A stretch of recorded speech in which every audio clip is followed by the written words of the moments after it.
Al, what an absolutely brilliant photo this is. Incredible, isn't it? Yeah, 5th of May 1936. The bridge is brand spanking new. Yeah, brand new. And that's obviously why they've taken this aerial photo. They want to show it off, don't they? This is new modernity. But you can see the old town of Arnhem here, these beautiful buildings. And then the factory and trades sort of section. There's lots of factories here. And that's the only thing that's left. Yeah, that building and the bridge, chimney. of course. Yeah, and the barges all lined up. Yeah. It's sail barges. Yeah, it's incredible. And no one has a clue about what is round the corner. No. 8 years on from this, you know, it's just there's a little market stalls, horse and cart going across the bridge there. You know, it's in the May early summer sunshine. Yeah. Trees haven't blossomed yet. And look at it now. I mean, all that area, all this area that's shown in that picture, all this bit here, gone. Well, that is literally the only building that's left. But here's the thing: I first came here in 1984 with my dad. Right? Yeah. So 40 years after the battle. Yep. And this hasn't changed since then. Has it not? So in the way that Arnhem has changed since 1944, these buildings are just the same. So it's exactly the way I remember it. Yeah. Well, and the bridge looks the same. Yeah, and the bridge is basically identical because it was destroyed in October of 44 after the battle. But it's the same, and you can see why you'd want to take this, the last water obstacle before the Reich. Here we are in September 2024, so it's 80 years on. Yeah. And that, you know, anniversaries are useful because it does give you kind of pause for thought, doesn't it? And think about things afresh. And obviously the Operation Market Garden, a lot has been written about it, from Cornelius Ryan's book to the film A Bridge Too Far to yours, now out on the 12th of September in all good bookshops and bad. Because feelings run high about this battle. You know, a friend of mine's father-in-law was killed at Arnhem, and it's a thing that stayed in their family forever. Right. Furious with Monty for this having happened. So it's a battle that really matters to people. So to be able to step back a little bit after all this time and look at it afresh I think it is possible now. But you look at this, the prize at the end of the at the end of the airborne carpet. Well, Al, clearly the landing zones are not the problem here. I mean, this is perfect, isn't it? We're on drop zone. This is DZX. DZX. And over the road is LZZ, and LZS is over there. Is that way, north of the railway line. If what you're trying to do is land sort of 2,500-ish paratroopers together in one place, and also put with them on the other side of the road their kit, their anti-tank guns, their jeeps, their medicals, their ammunition, their supplies, their everything else. Yeah. Where else are you going to do it in the proximity of Arnhem? Well, it has to be here. This isn't landing on top of a radar base and stealing the radar like the Bruneval raid, like by Operation Biting. Yep. They're not doing that. They're landing a division in order to hold a city. Yeah. A division. It's a division. Best part of a division. They're landing 2 brigades here, and parachute brigades. They need their transport. They need their anti-tank guns. Yeah. If there's one thing parachute soldiers need, it's anti-tank guns, right? Yeah. As well as their light pack artillery, which is good for bit of counter battery stuff and counter mortar stuff. It's not also being 7-8 miles from your objective. That's not that big a drama. It's not as far as all that. And Normandy, remember when we were in Normandy, when we went to the drop zone at Breville, when you look down on the drop zone there, it's a similar deal to this, right? Yeah, big open field. Great big open space, and for the pilots, what's really good is it's very well defined. Obviously the tree lines are often an issue for a glider that overruns, or a stick that overshoots or that jumps too late and goes into the trees. Yeah. But it's all well defined. You can find it on a map. Yes. And the other critical thing with Market Garden, it's daytime. Sheriff Thompson, Lieutenant Colonel Sheriff Thompson, who's the commander of the Light Air Landing Regiment, which is the artillery, the 75mm pack howitzers. He is delighted they're going during the day, because he knows that landing and unloading will be simple. If you do this at night, you're less likely to find the landing zone, then you're less likely to land on it properly. You're less likely to join up. You're less likely to find each other. Yeah. Unloading your glider in the dark is that much more difficult than doing it on a day like this. And there's been a lot of stuff about, army people in the 60s going, well, it was quite clear that after all the landing zones in Southern River were fine.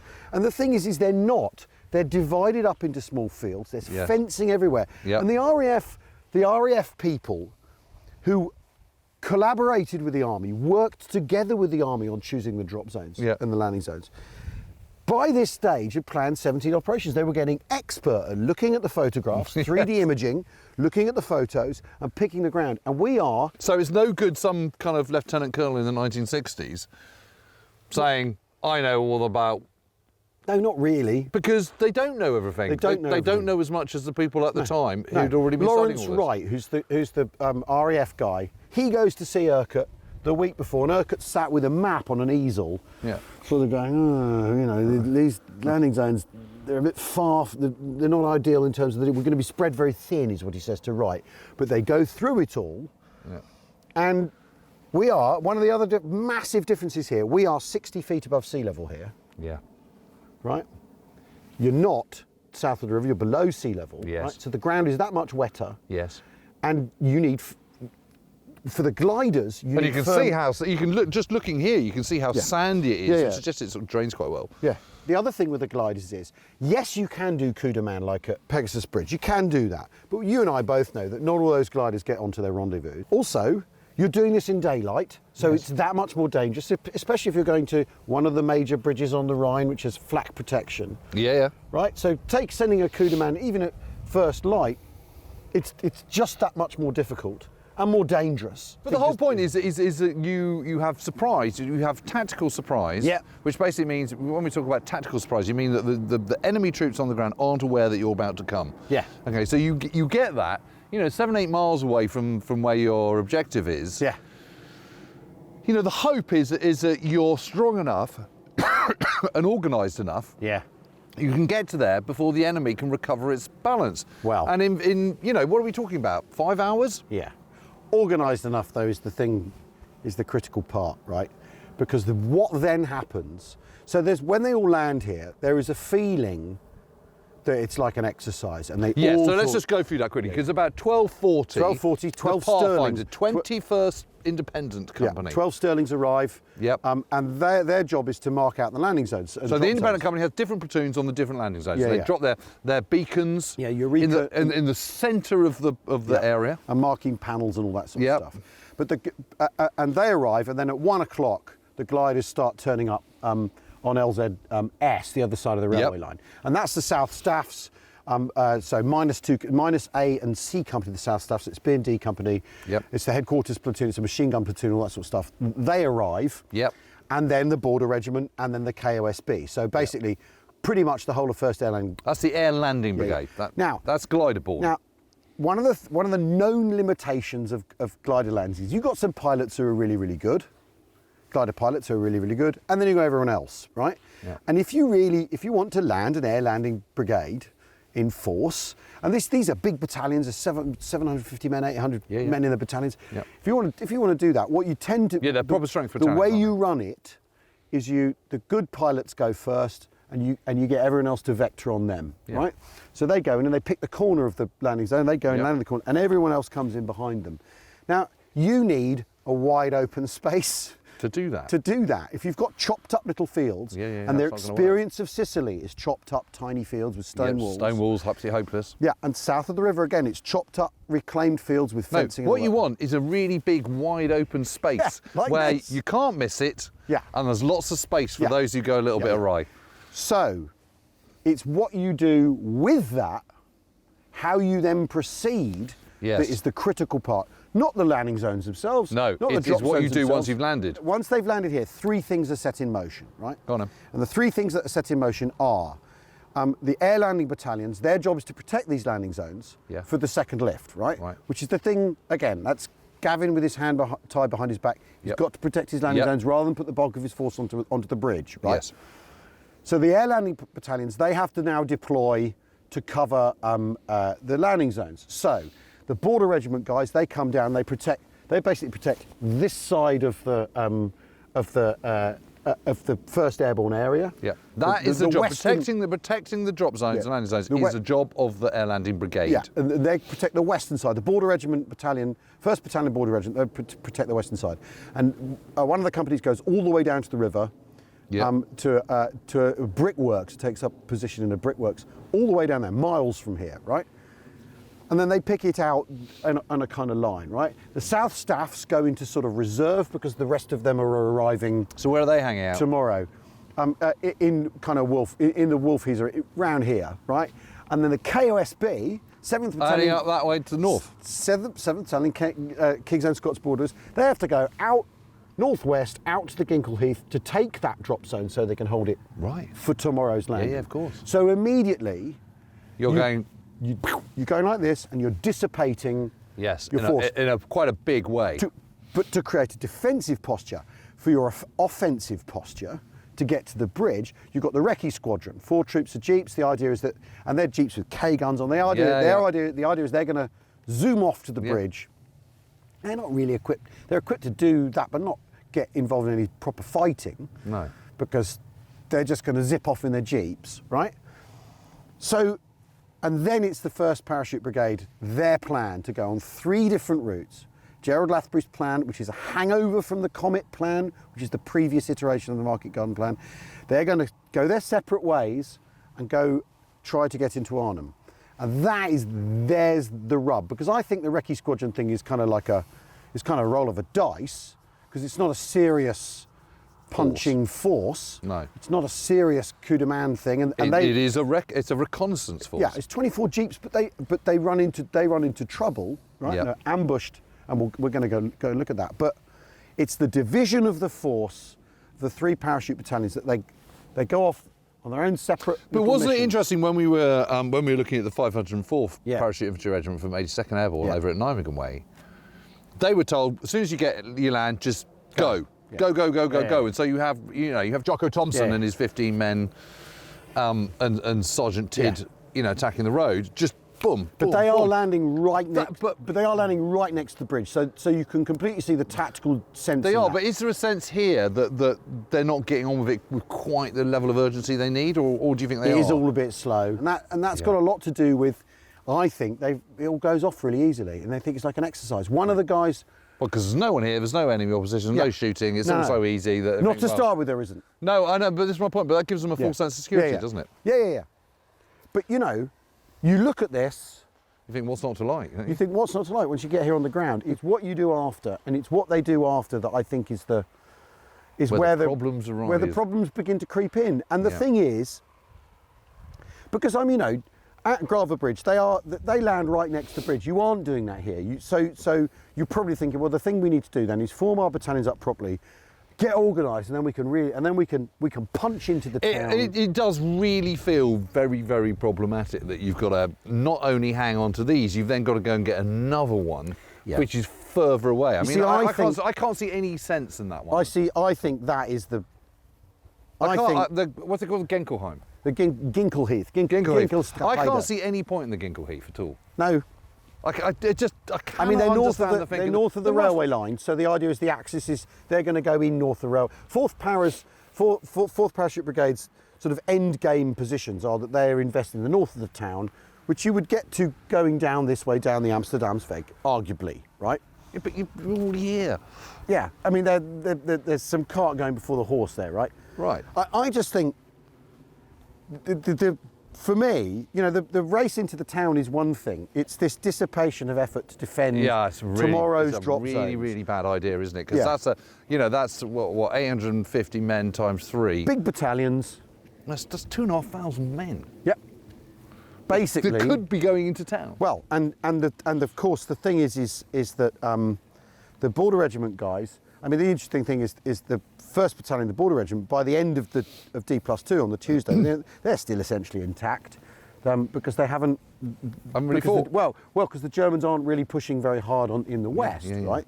And they're not interested in brickworks down by the river. No.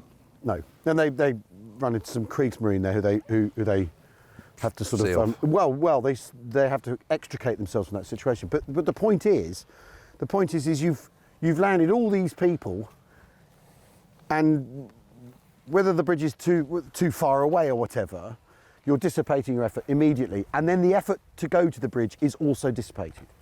So it's this immediate, you plant this sturdy flour, whatever, and it wilts immediately because of your decisions. Yeah. Okay. So the landing zones and drop zones aren't the problem, apart from the Genkel Heath. Yeah. Okay. So that. Okay, well, no, it's the lifts that are the problem, Jim. It's the lifts that are the problem, not the landing if there zones. If there wasn't a second lift. Yes. Right.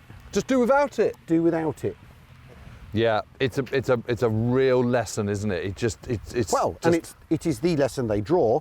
So don't do it again. So for Wesel, they're planning for Wesel. The aspiration is to land 3 airborne divisions, and they decide against it because they know they can't do it in one lift. Right. Do what you can in one lift. Yep. That's it. And communications is also the other thing they rehearse very hard for before, because with the Recce Squadron, what then happens is the Recce Squadron have trouble getting off the landing zone. They have trouble getting their stuff together. Urquhart hears a rumour that they haven't arrived, that some of their jeeps haven't arrived. So he then gets on the radio to Freddie Goff, Major Freddie Goff, and goes, who's Recce Squadron? Who's the head of the commanding officer of the Recce Squadron, says, come back and see me. Why is he doing that? I don't know. Get on with it. It's a great mystery. Okay, come back and see me. Right, so what we're going to do next? Well, what we're going to do next? See what happens. See what happens next, literally. See what happens next. Yeah, why not?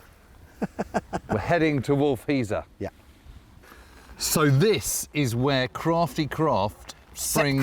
Sepp Craft springs an ambush, doesn't he, on the Recce Squadron? Yeah.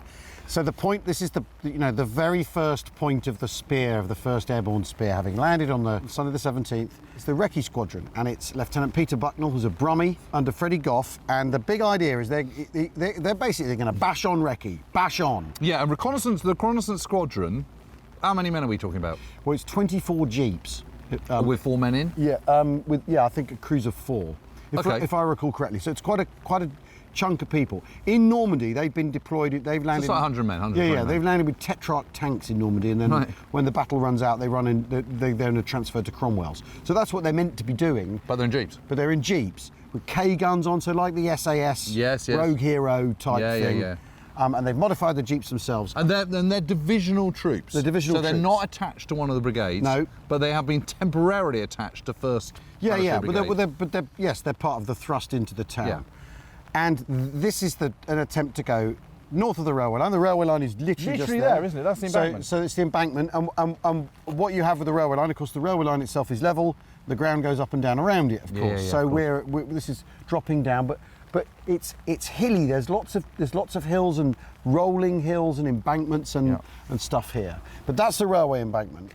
And this is Heathland here, isn't it? Yeah. Was it Johanna Heaver? Johanna Heaver. Yeah. This track is exactly as it would have been pretty much. I mean, this has been tarmac. It's been tarmac, but yeah, it's a dirt track back there. It's the same. So Bucknell, about 500 metres that way. Yeah. He comes off the parallel Weg, which is the road that runs parallel to the railway, over the level crossing and down here.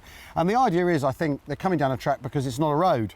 So fewer Jerrys around, hopefully. Less likely to be a roadblock, right? But Sepp Craft's guys are here. Yes, so Sepp Craft is a Waffen-SS officer. Yep. And he's been in a police security battalion on the Eastern Front. So he's probably a really bad person. Yeah, not one of the nice guys. No. And he's got about... Are we the bad guys? Yes. Yeah, you definitely are. Sepp Craft, you're definitely one of the bad guys. Right. He's 37 years old. Yeah. He writes a report after the battle. He sends to Himmler that is quite unreliable, where he goes basically, I won the Battle of Arnhem, by the way. Yeah. He's ambitious and just a bit of a... Yeah. But he does, however, he reacts immediately to the landings because he sees them. It's a Waffen-SS 16th Panzer Grenadier Division retraining battalion. NCO training. Supposed to have 1,000 men. He hasn't got anything like that number. Yeah. But he's got enough, and he's near. The irony is he's redeployed to just here. Just literally 2 days earlier, because he was in Oosterbeek at the Hartenstein, and wasn't he's been kicked out. Yeah. Yeah, and he's been kicked out by Model. Model's arrival, because Model's headquarters is at the Tafelberg, which ends up one of the dressing stations. But basically, it's the Tafelberg that was Sepp Craft's headquarters. Yeah. So he ends up here in another very well-appointed villa. Yeah. But he deploys his 3 companies all over the place. Yeah, but also reads completely what's happening. And his attitude is, what you got to do if there's an airborne landing, you got to attack it. You just got to attack it. Yeah. It doesn't matter particularly how organised you are or whatever. but he's well enough organised that when Bucknell comes up here, so Bucknell... It's a perfect place for an ambush. You just hide in there or on the railway, don't you? Yeah, exactly. And obviously the dual carriageway, the motorway that now goes across there, that wasn't there. But that where the motorway is, that's where Bucknell's ambush. Now, obviously, if we filmed under there, it'd be too noisy, so that's why we're stepping back a bit. But this is a perfect place to do an ambush because you've got this slope here. You're in a effectively this is in a cutting. So you're canalised into this cutting. There's nowhere for Bucknell and his little. Well, and they're driving on. They're not leapfrogging. So is it just Bucknell on his own? I think it's a pair of jeeps, but they're leapfrogging on. They're not leapfrogging on. He's just pushing on. Okay. And he's ambushed, and afterwards the bodies are found and they've been burned with a flamethrower and maybe shot in the back, so there's some sort of idea that there's foul play gone on. What it means is this axis is then regarded as unmanageable, and that the Recce effort to go into the town this way is off, right? Yeah. And what's happening is the Germans are doing enough early on to knock this whole thing off balance. They might be confused, but the airborne confusion is in itself a confusion and an issue. And you know, you see that what you're going to have to do is not send pairs or single jeeps off up roads. You've got to do things in an organised and punchy manner, which is exactly what in strength, which is exactly what the plan isn't. So Laffrey is... He's from a posh regiment, he's a light infantryman, but he's been airborne a really long time, parachute regiment a really long time. In Sicily. He makes some very odd decisions along the way, Laffrey. His plan, Fustian plan, is very, very complex and muddled. And this is as well, isn't it? Because he instead of just attacking on one, you know, moving to the bridge on one thrust, he puts in three. Well, and he doesn't simply hold a battalion back in reserve to see how things are working out and then, you know, reinforce the one that's working. He sends them all herring off on different routes. That aren't mutually supporting either. But so that's what we need to do now, is see how the parachute battalions are getting on. We've done the Recce. Yeah. Let's see how the main effort's going.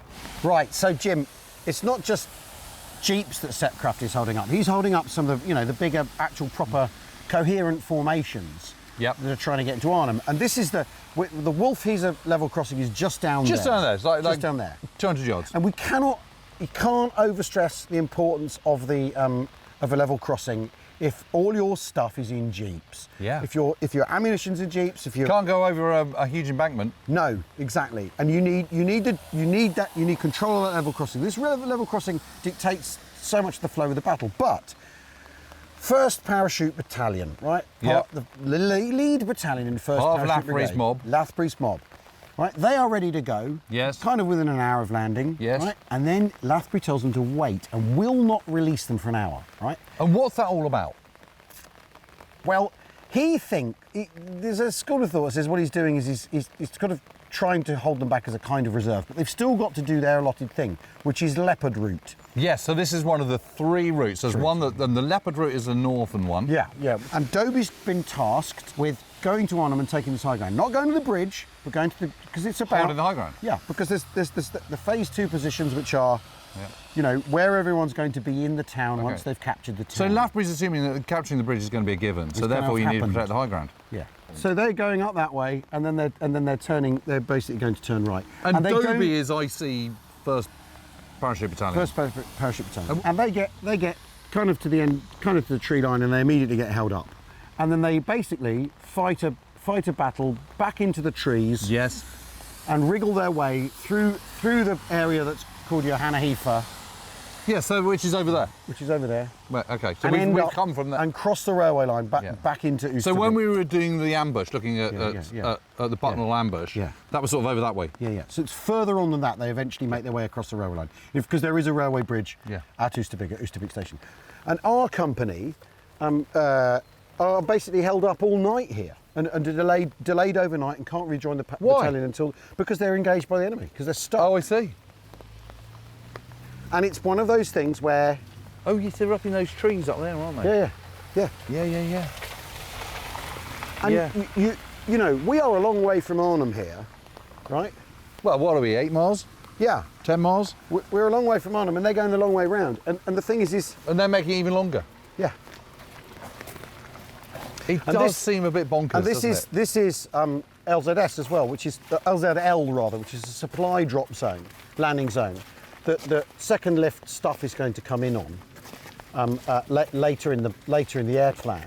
Yeah. But the fact is, this is bandit country.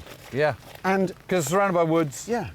But that means also, come Tuesday, when Brigadier Hackett decides he's going to make his push down the Amsterdamsweg, surely he must know that hasn't worked. Surely! He knows that hasn't worked already. So why doesn't he know that? Well, he must know. He's probably thinking we're going to do it anyway. There's moments in the battle where you get the feeling you've got decisive people who are determined to make decisions rather than actually just think, have a ponder. Or make decisions, but actually make the wrong decisions. Yeah. Because what you really need to do is just say, okay, have a ponder. The line route clearly worked. Let's do that one then. Yeah, yeah. So I think one of the lessons from that first day of Arnhem, is don't wander around willy-nilly if you're a general. Yeah, it's a really, really, really bad idea. And we're at the scene of where that plays itself out very badly for Major General Friedrich Kussin, who's the Stadtkommandant of Arnhem. Yes, he's 48, 49. Yeah, born in 1895, and it's one of the most famous images of Arnhem, which is at this crossroads here, when he's he decides to jump in his car and find out what's going on. Yeah. Right? Got in him. What is going on Was here? passiert? So he jumps in his car. Yeah. And he runs into 3 Power. Runs into Lieutenant Jimmy Clemenson with number 5 platoon of B Company. And they gun him down. And so they see Citroen coming towards them in Feldgrau. Without a doubt. And they brass it up. And Clemenson actually can't stop his men shooting. He has to tell them to stop. Yeah. Right? Because this is the thing. They've done a parachute landing. They're pumped up. They're all feeling gun. They're feeling really up for it. Finally, some Germans, and also, I mean, it's their 17th operation. Yeah, It's the operation that's finally come to fruition. They've been wanting to shoot some Jerrys. Yeah. And here's a general. Well, but maybe you'd be better off capturing the general. Yes. And substantially better off. Pumping him for info. But there you are. Well, there you go. There you go. And that's the danger of swanning around, trying to find out what's going on in Arnhem, is you might run into the other side. Well, particularly with an airborne drop, where by its very nature, people are kind of going around willy-nilly. You don't know where anyone is. Yeah. Clemenson's men then go further on into Oosterbeek, and they run into Sepp Kraft's guys, an armoured car or a half track or something. Recollections vary.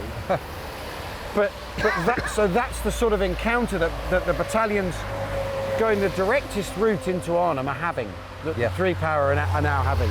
They're running into German brass red tabs, and they're running into actual proper resistance. Yeah. So there's no smooth path to Arnhem. But the truth of the matter is that the General Urquhart makes the same mistake as he makes the same mistake. General Major Kussin. Exactly.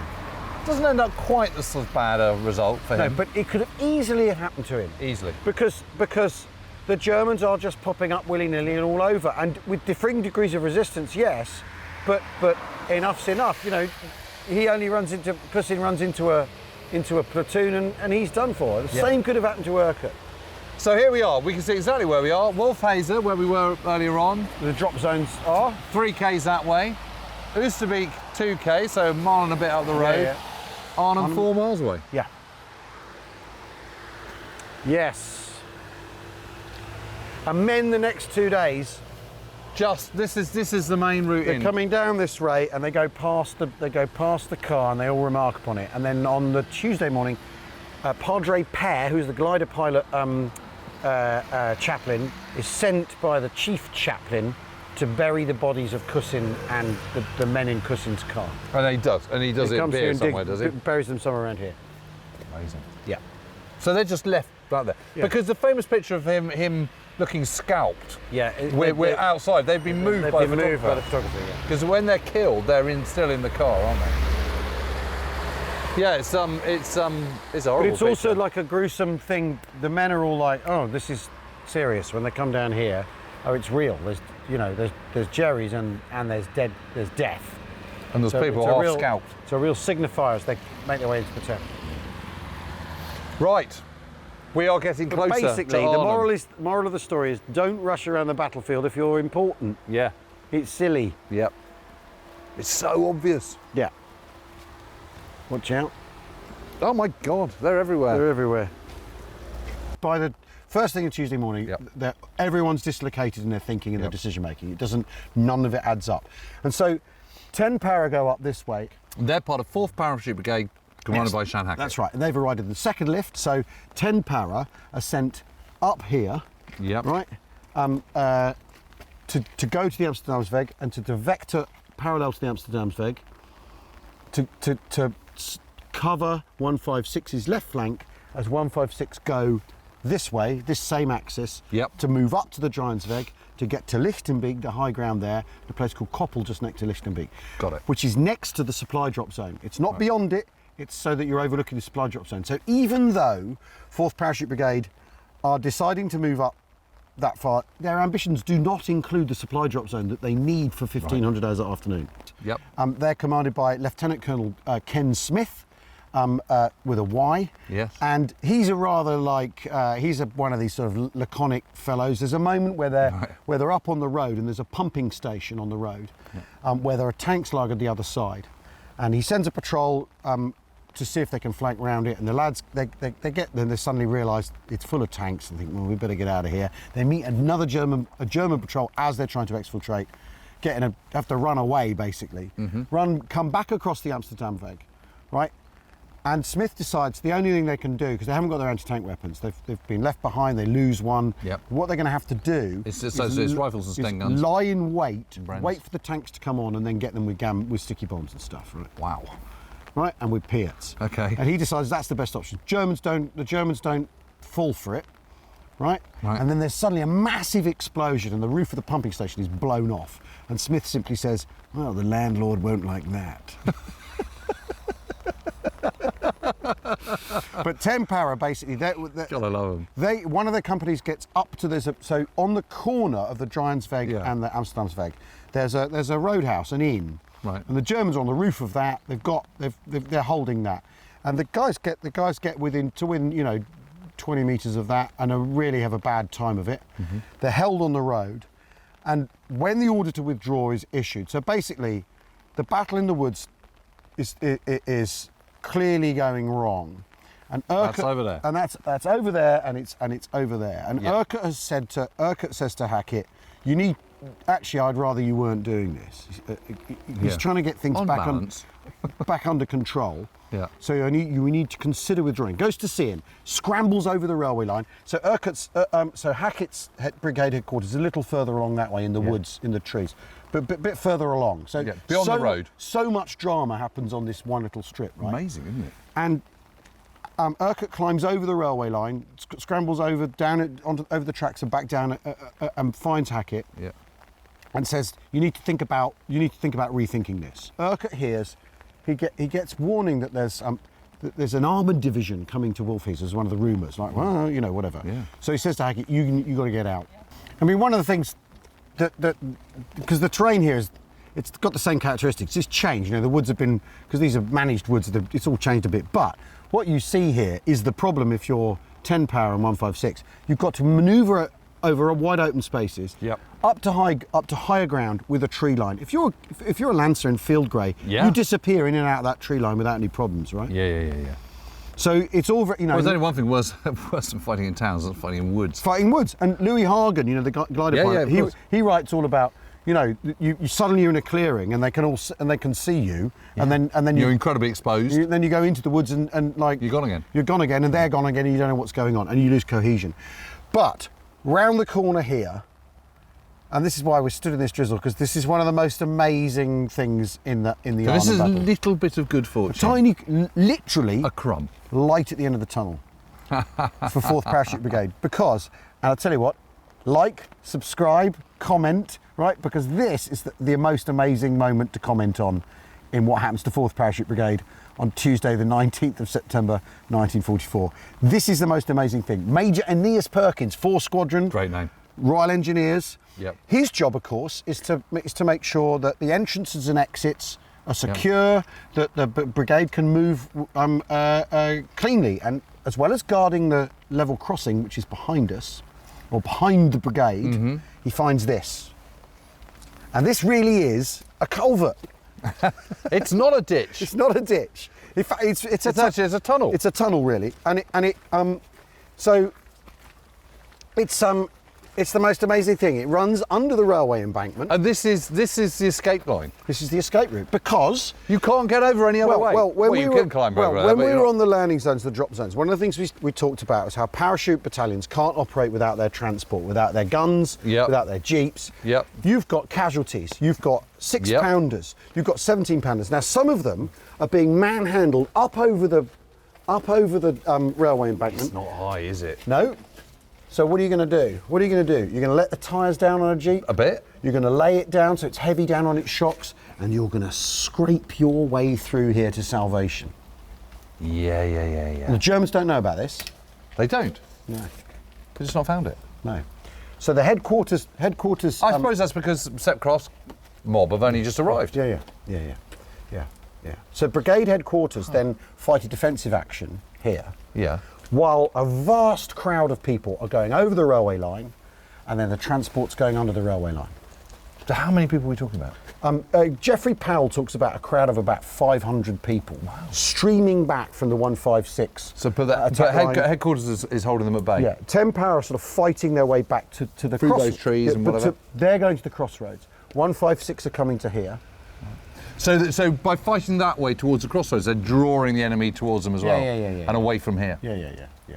And, I mean, this is the most amazing stroke of luck, finding this and it then being just about big enough for a Jeep. I mean, this isn't tarmacked here as well. This is No, I'm sorry, because I can't see the roof, I keep thinking, am I going to whack your head on it? Yeah. Am I going to whack my head, or am I not? Who knows? And Hackett is personally involved in organising getting the transport out here. Is he? He's right in the middle of it, and he's I'll tell you what, you can't fault him for courage, can you? No, and his dynamism and his ability to lead men. You know, Well, John Waddy loved him. Yeah, well, they all love him.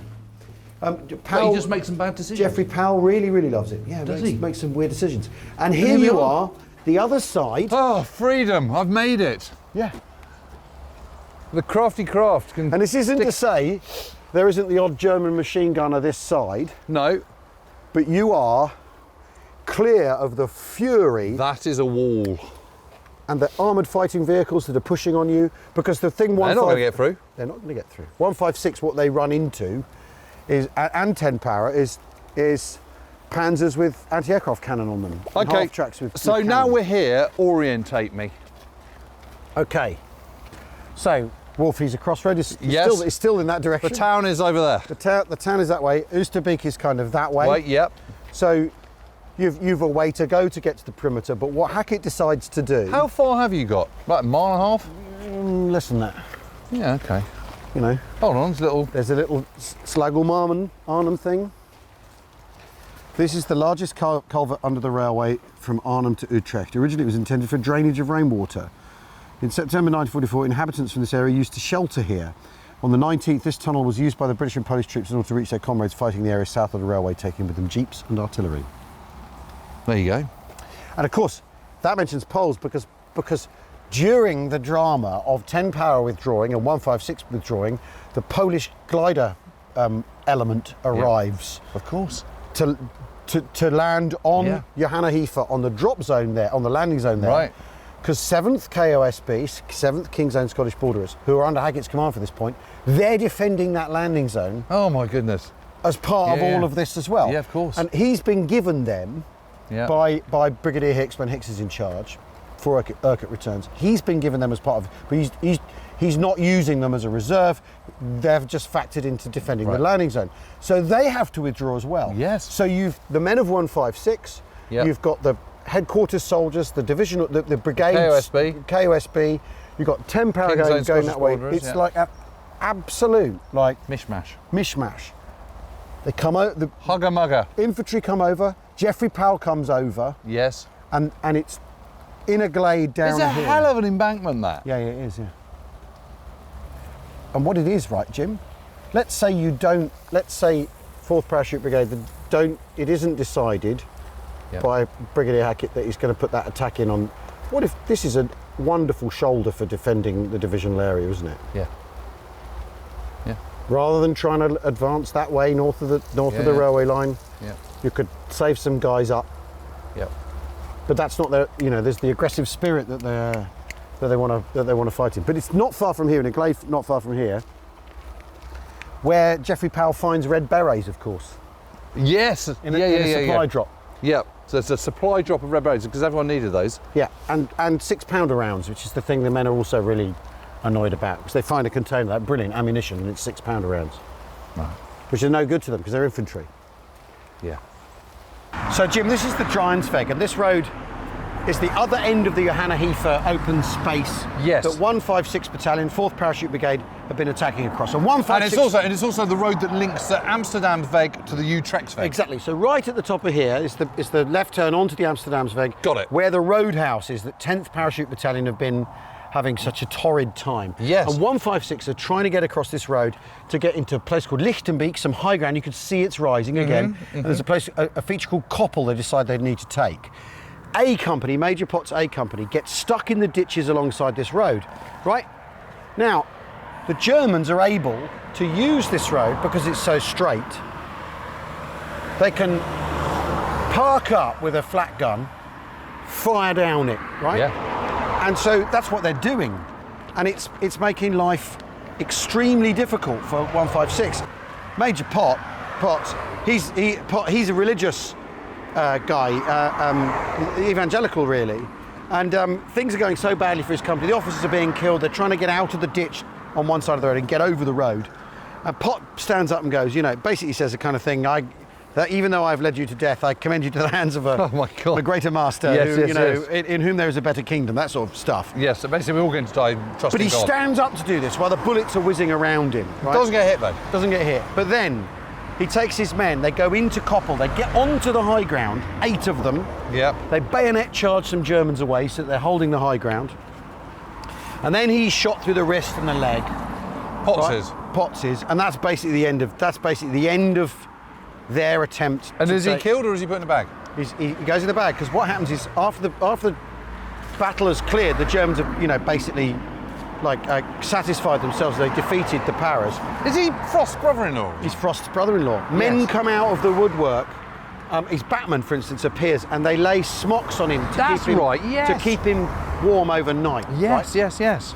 Right, but the thing is, this is one of those moments in the battle. Let's come away from the road a little because it's incredibly noisy, where everything happens kind of simultaneously. So as 10 Para are withdrawing, right? Johanna Heifer, of course, is the reason they need to hold it. The KOSB, 7 KOSB are holding this area. Yes. Is because it's a landing zone. Yes. And so the Poles the Polish gliders come in. The Germans are able to engage the Polish gliders precisely because the Paras are withdrawing. So their flat guns, which they've been firing on the ground, now can point at the sky. And over they go, right? And it's just over there? Supply drop zone is just over there, right? And it's the great tragedy where the crews come in and the men are shouting, "Go away," or words to that effect. And David Lord famously comes round again, goes down and crashes over on the landing zone where the glider memorial is that we saw, right? And that's where he's killed. That's where he gets his VC. Geoffrey Powell, as he's watching somewhere down there, goes, "That bugger just got himself a VC." Right? Amazing. Because everyone sees it happen. Right? Amazing. Hackett's headquarters is some way back in the tree line, running alongside the railway line, because the railway line again features so heavily in the topography of the battle. It's such a dividing line, isn't it? Yeah. Right, Jim, we've come to the scene of one of the most desperate actions of the Arnhem battle on the Wednesday. Yeah, so this is day 4. Yeah, day 4. So where are we exactly? We're heading back west a bit. Yeah, but we're sort of a few hundred yards, 200-300 yards west of the Oosterbeek perimeter. So that's developing on the end of day 3. End of the Tuesday night, this sort of besieged thumb-shaped cauldron has formed over that way. But these guys are outside it and haven't. So these are outliers. Yeah, exactly. And let's go and have a look at what happens to them. 156 Parachute Battalion have come over the railway line and under the railway line, under the culvert, from over there, right? Right. And they they get going in the morning. They stop for the night. Hackett decides to stop for the night. I think for reasons of kind of coherence, right? Right, but it's a bad decision. It's a bad decision because the Germans then take the night to reorganise and bring more tanks up, and they know where the British are likely to be, and they're put under real pressure from 06:15 hours according to the diary. And that's just over. So where are they? Just over there. Kind of a mile that way, and they're under real pressure.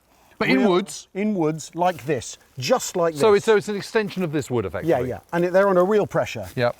And it's AFVs, you know, they always say they're tanks, but they're probably Stugs or whatever. Yeah. So self-propelled guns. Flamethrowers are present. Yes. Some of the stuff from the day before, so half tracks with anti-aircraft cannon on. So it's bad stuff, right? So the bottom line is the Germans have got way heavier weapons than the First Airborne guys. First Airborne guys, who have lost their anti-tank guns. Yep. Who have lost their mortars. Yep. You know, 10th Parachute Battalion. So a few Bren's, rifles, that kind of thing. Bren's rifles, captured MG42s and stuff.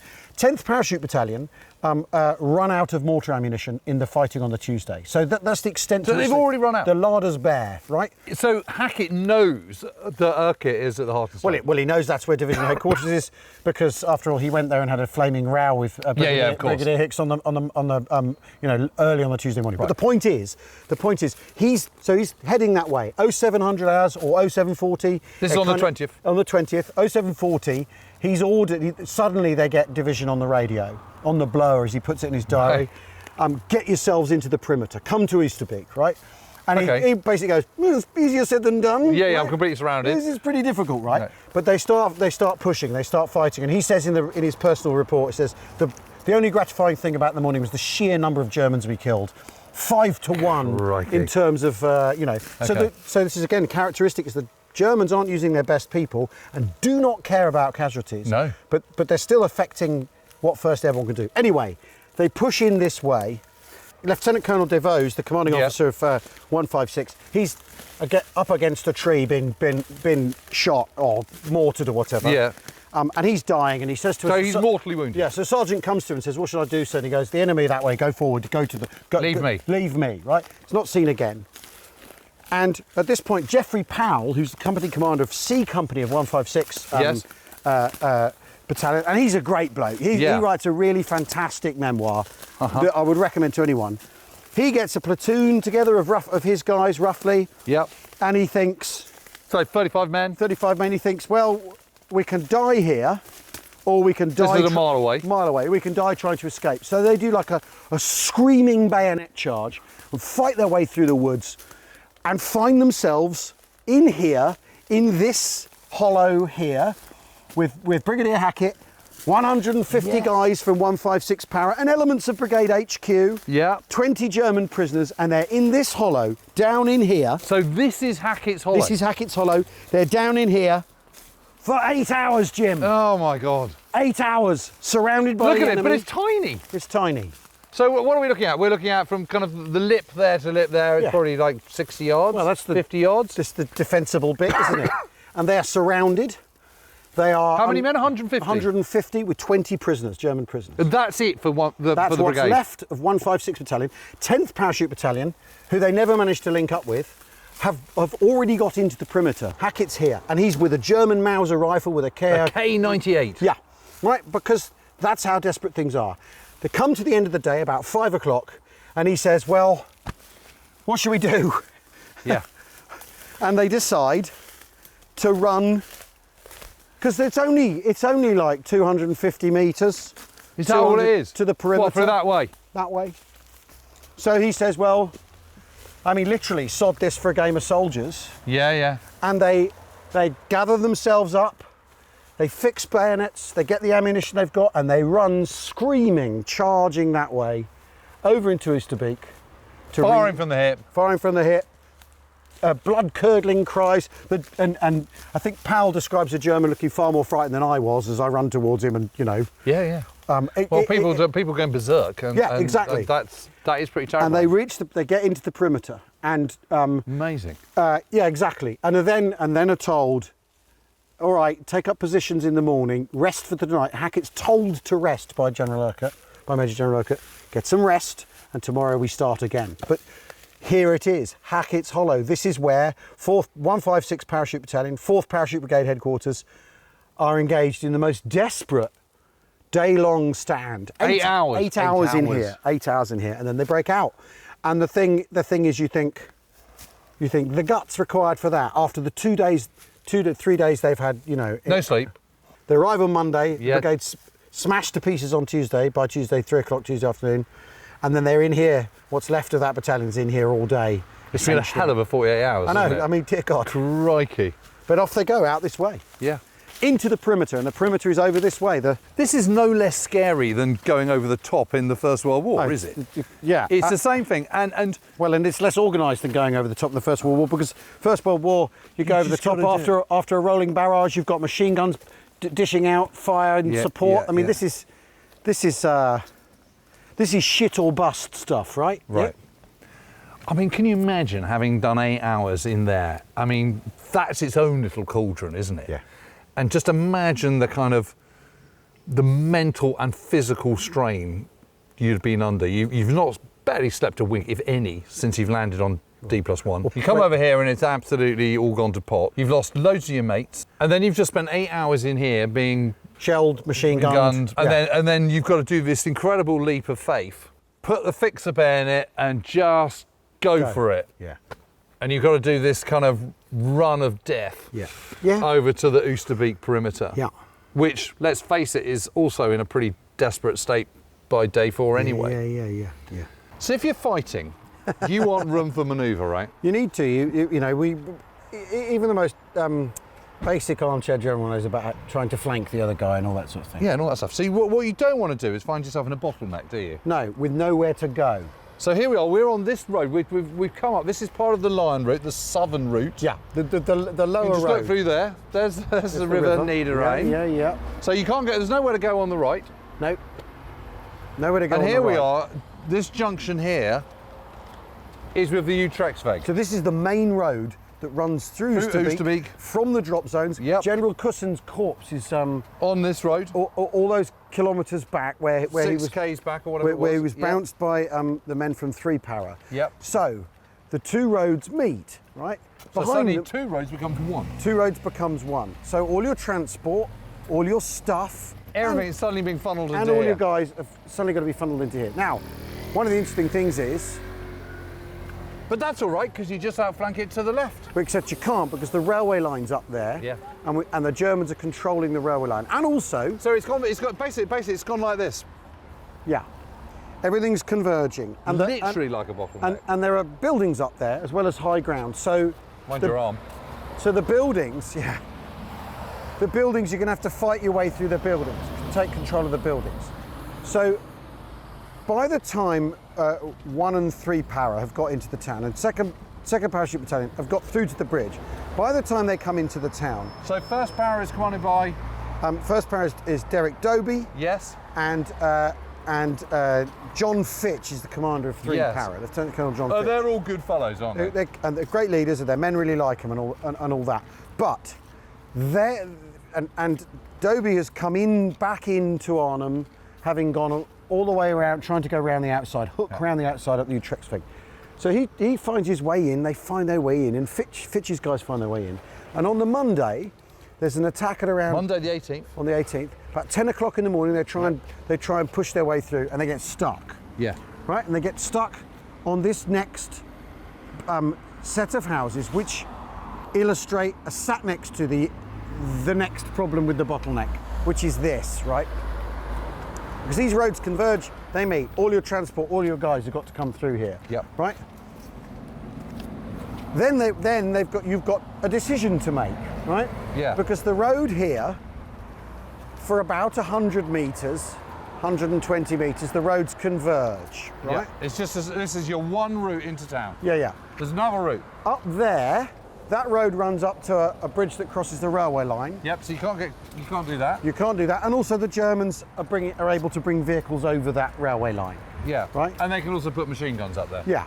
So AFVs. So good luck walking past this. Exactly. AFVs can pop up from there, and every now and again a Panzer does appear here, and a 6-pounder cruiser sort of rush out and deal with it, and then disappear themselves for fear of being mortared or attacked. Right. So, but the 2 roads converge, And then we come to the next issue with the Bottleneck, which is they then, two roads diverge again. They split. They bifurcate. They bifurcate, right? And one goes up the hill on the embankment that sits above the river, and the other one drops down to the river, level with the river. Between them is a very, very steep bank, and it's no exaggeration, me doing this kind of gradient. Yeah, well, you can see it from here. Well, now it's covered.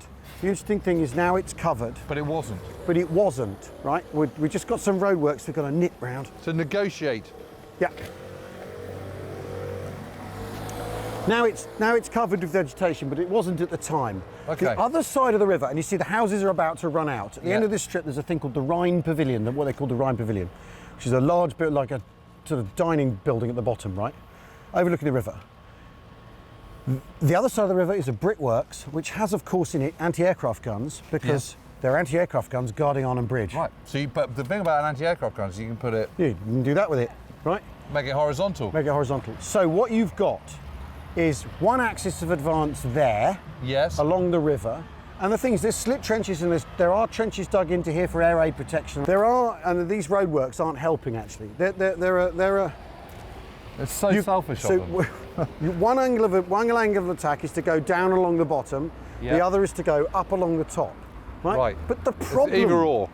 But the problem is, with that, is there is St Elizabeth Hospital at the end of this block. There it is. Which of course you can't occupy, you can't defend, you can't fight through.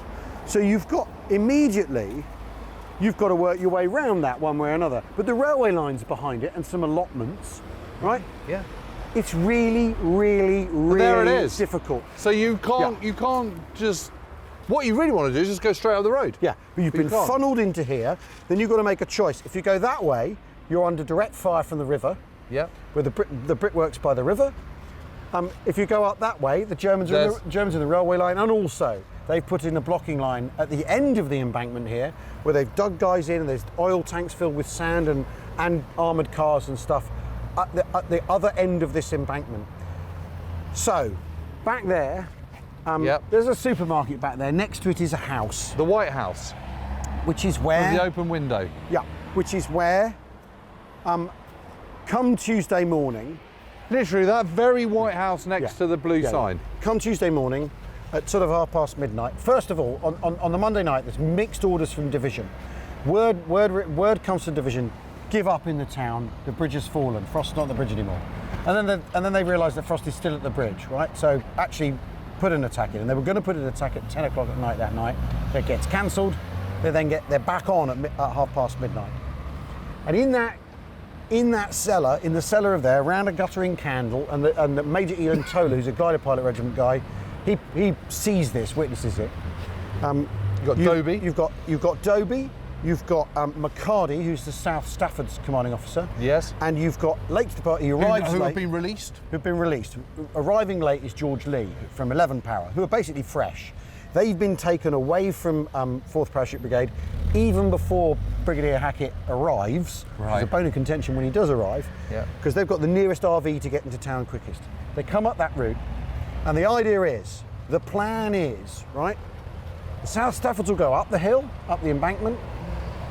1 Para will go along the bottom, right, and 11 Para will come up kind of in reserve and cover the left shoulder, the South Staff left shoulder, which is where the railway line is. Okay.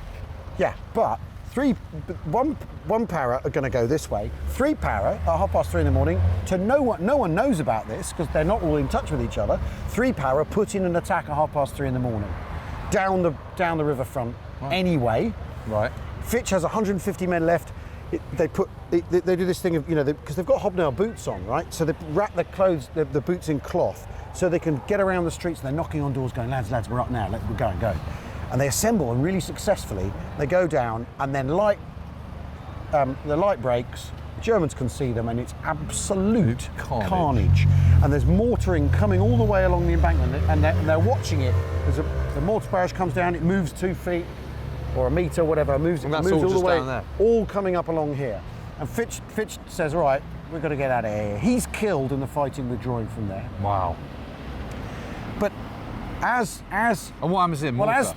Mortar. As 3 Para withdrawing, 1 Para going in, So there's an amazing conversation between Dobie and this guy called Dorian Smith. Yes. Going, and it's basically like, where are you going? I'm going down that way, old boy. I wouldn't do that if I were you. Why not? Well, it's full of machine guns and mortars. How do you know that? Because I've bloody well been there. Yes. Come with me then. Not bloody likely, right? One of those amazing encounters. But there's no one in. The critical thing here is there is no one in charge. So no one's gripping it. Because as we've said, no one's making the big decisions. So what's happening is you're having lots of little spotty kind of. And these battalion commanders are doing their best, and that we've got to get through to Johnny Frost at all costs, is what they're saying to each other. Yeah. But there's no one in charge. Yes, but they can only make these decisions with the men that they've got. Yeah. Yeah. They can't make bigger decisions. They can't say, "Come on, you South Staffs, come and join us." Yeah. It's not within their remit. Exactly. So they can only ever do penny packet operations. Yeah. Penny packets are obviously not going to work. But they're trying to do things as a brigade attack here. They're trying to do that, but there's no one actually in charge of coordinating it, because there is a command vacuum at the heart of 1st Airborne Division and in 1st Parachute Brigade. It often gets overlooked that 1st Parachute Brigade have also got a command vacuum, because the GOC, Roy Urquhart, is missing. General Officer Commanding. General Officer Commanding, Major General Roy Urquhart is missing. And so too is Brigadier Gerald Lathbury, who is the commanding officer of 1st Parachute Brigade. Where are they, Jim? Where are they, Al? Al? Possibly be. Well, they're only over there. Yeah. Because that's the thing about this part of the battlefield, is it is tiny. Yeah. It is tiny, and this is the crucible. This is where 4 battalions are destroyed, basically in this bottleneck within a day. Yeah. And I think we should go. And while that's happening, Urquhart and Lathbury are hiding in an attic just around the corner, and we should go and have a look at where that is and talk about how they end up there. Yeah. And also why actually it's totally in character for Roy Urquhart to find himself in this situation. We've got to go that way though. All right. So Al, where is General Urquhart, commander of the British 1st Airborne Division, and how has he got to where he's got to? What the hell is going on? Poor old Roy Urquhart. Right, well, so basically... He's a good fellow, really, isn't he? I quite like him. Also, I mean, the other looks thing... older than he's 43 years. Yeah, he does, but they all look older than they... I mean, we look younger than he... I mean, I'm going to stick my neck out here. We look a lot younger than he does. We got a decade on him. Exactly. Yeah.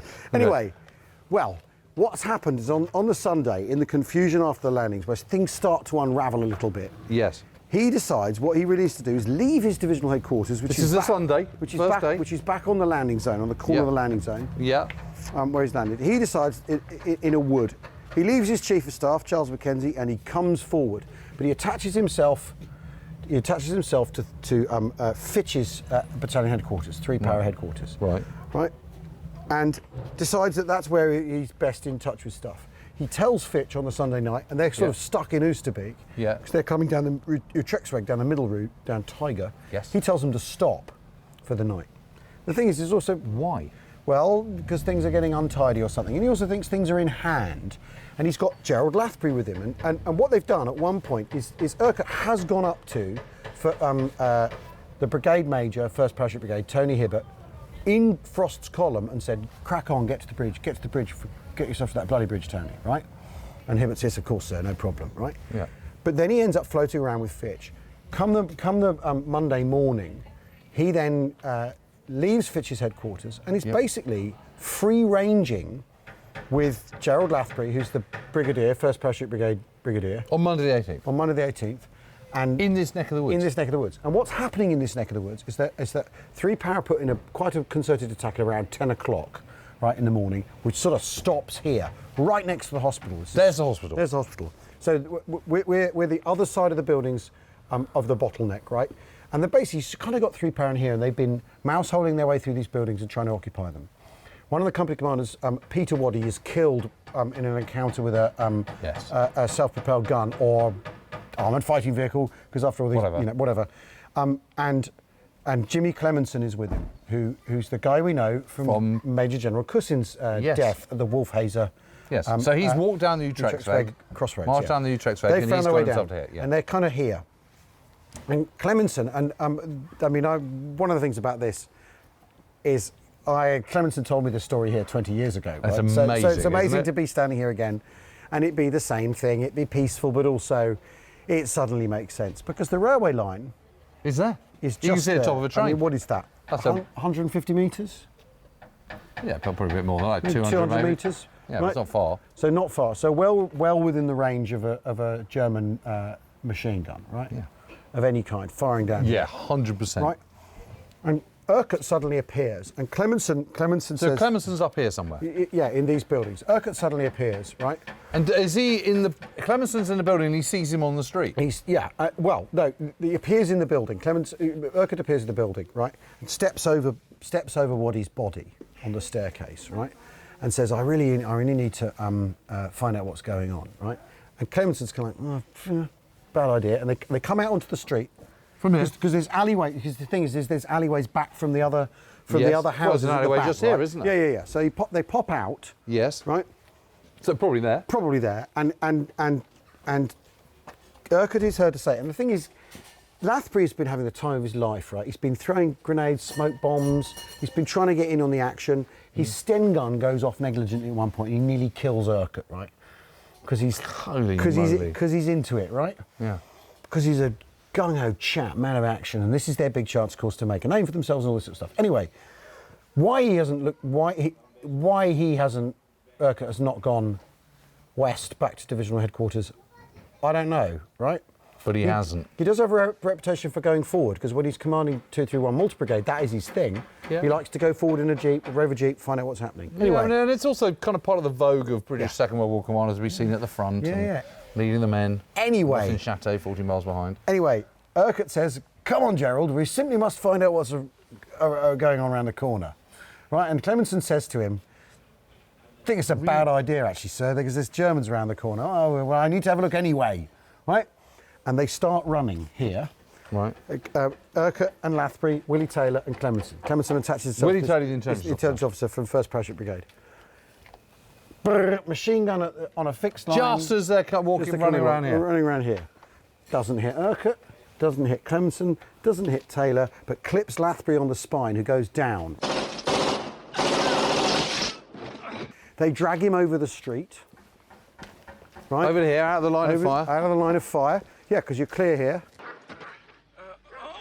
Clemenson, get over here. Sir. Hang on, Gerald. And they drag him over to here. They drag him over to here. They go in the house. This house? I think it's this house. They go to the house and they say, help. What can you do? Hospital's there, though, by the way. Yeah. I mean, just there. That's the other thing. This is all right on top of each other.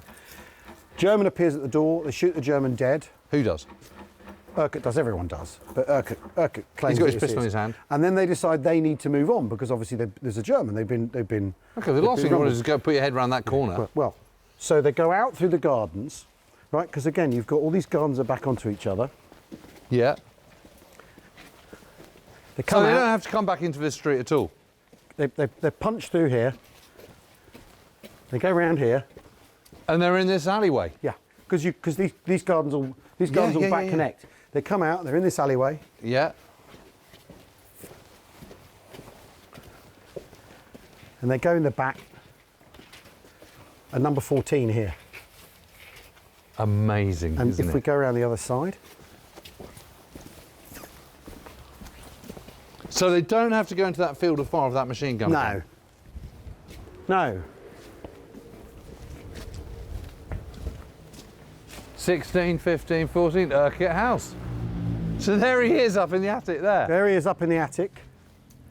Right. There's the St Elizabeth Hospital. They're the German lines.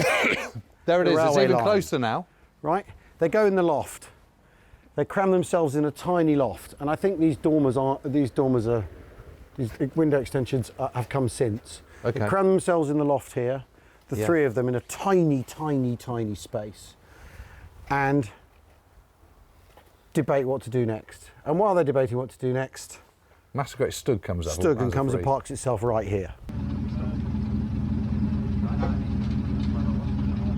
Surrounded, sir.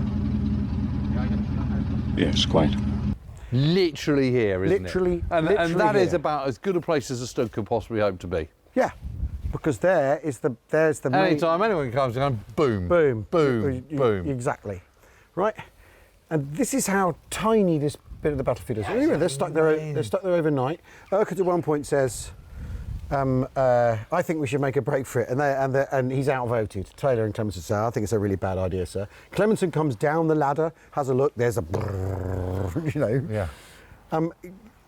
It's a bad situation, and all this time back at division, First Parachute Brigade, they need someone in the town here to decide actually what to do, to take control, rather than 3 battalion commanders going, all right, I'll do this, you do that, you do this, right? They need that, and the division is a headless chicken. And he's described by I think it's by Anthony Dean Drummond. It's an unattributed quote, but he's rushing around like a great wet hen, is how Urquhart's described. But it means that the division is a headless chicken, and if you want, because the problem with him being absent at this critical moment is the second lifters come in. Yeah. There's a whole fresh brigade come to Arnhem. Yeah. And there's no one in charge to decide what to do. And as a result, the 2 brigadiers then try and figure it out between them, and there's a terrible argument back at the Hartenstein. Yeah. Between Hackett and Hicks. And Urquhart isn't released until kind of 6:30, when the South Staffords put their attacking up the hill alongside the hospital. That's the moment where the Stug then leaves, is chased away, or leaves. I mean, it depends on, the road clears itself. The road clears itself. They can come out. They immediately meet a load of South Staff guys. And there's a whole bunch of junior officers who Urquhart goes, what the hell's going on? A couple of them one of them doesn't recognise him, because he's never seen him before, right? No. He's thinking, who the hell's this guy? Yeah. And then realises from really old man. Well, and realises from he looks much older than men in their mid-50s. And he basically, he realises who Urquhart must be by the way the other officers are behaving. He goes, oh Christ, it must be the general, right? Yeah. Because he's in his lid and his smock, like everyone else. Anyway. Urquhart then jumps in a Jeep with Taylor, and they drive as fast as they can with bullets pinging around them down the lower road, and they get out of here, right? Yep. He stops to talk to a doctor, to the 11 Power RMO, and ask him what's going on.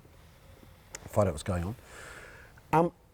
But what he doesn't realise, of course, is that the battalion commanders who are trying to run this attack in the town are only like 200 yards away. Yeah.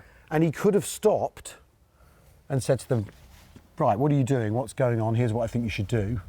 But instead he doesn't. So he loses that moment, is also squandered as he goes back to division.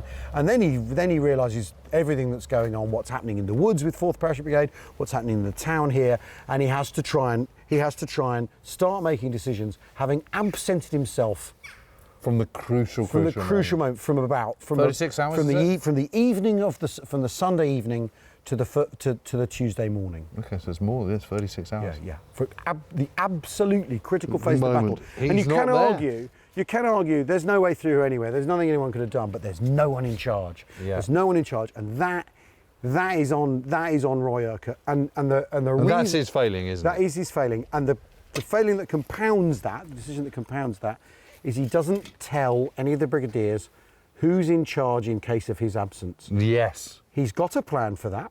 He's decided what he wants to do, but he doesn't tell... He doesn't relay it. He doesn't tell them. He tells his chief of staff, but he doesn't tell them. Yeah. So it's coming second hand, and then how authoritative is it? Yeah, exactly. Yeah. Especially as there's a lot of personality clashing going on at the top. Of course. But I always think the thing that really boggles me is the hospital is there. Yeah. The house is here. The Bottleneck's there. Yeah. The O Group house is just back there. You can throw a stone at it all, really. Well, you can hear the train as we speak. The railway line's there. Yeah. And at one point, Captain Alex Lippman-Kessel, who's the surgeon, right? Yeah. While he's performing surgery, he looks up and he sees Urquhart run past the window. Amazing, isn't it? It's absolutely amazing. Absolutely amazing. And the thing is, when people talk about this being fated and doomed and irrecoverable before it even begins as an operation, there are nevertheless some decisions that get made in the tangle of it. And I think it's interesting, having done all that stuff in Nijmegen, there's some similarities in the kind of like how the people doing the airborne landing are as discombobulated by the airborne landing as the Germans are. Yeah.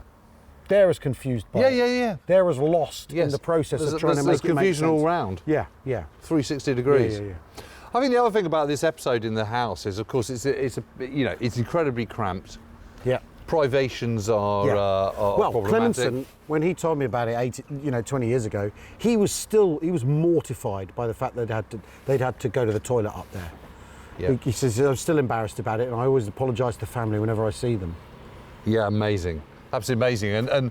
And Clemenson's got this kind of sort of, he's got a two-part moustache, hasn't it? It's not a continual moustache; it's a two-part which curves. It's got two curves, so it's curly uppy. And Urquhart becomes fixated on it. Becomes fixated and hates it. Yeah. But I suppose what an interesting little kind of insight that is to kind of three men finding themselves stuck in a tiny attic when you know you shouldn't be there, and your frustrations and as a commanding general of the 1st Airborne Division being stuck in an attic, you can see how you might get fixated.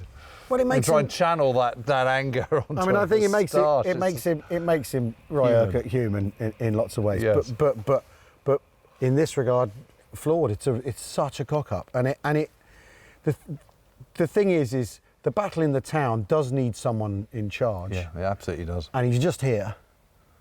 So close yet so far. Yeah, like all of it. Yeah, like all of it. Amazing. So I'm always blown away by it. I am as well. The fact that they've kept it this. I mean, if you lived here, I suppose you'd have to take it on the chin that this is the place, and every now and again people will turn up and film here. Yeah. And every now and again there'll be someone rummaging around in your back garden. Yeah, I suppose. It's just the way it's going to be. It's the way it's going to be, isn't it?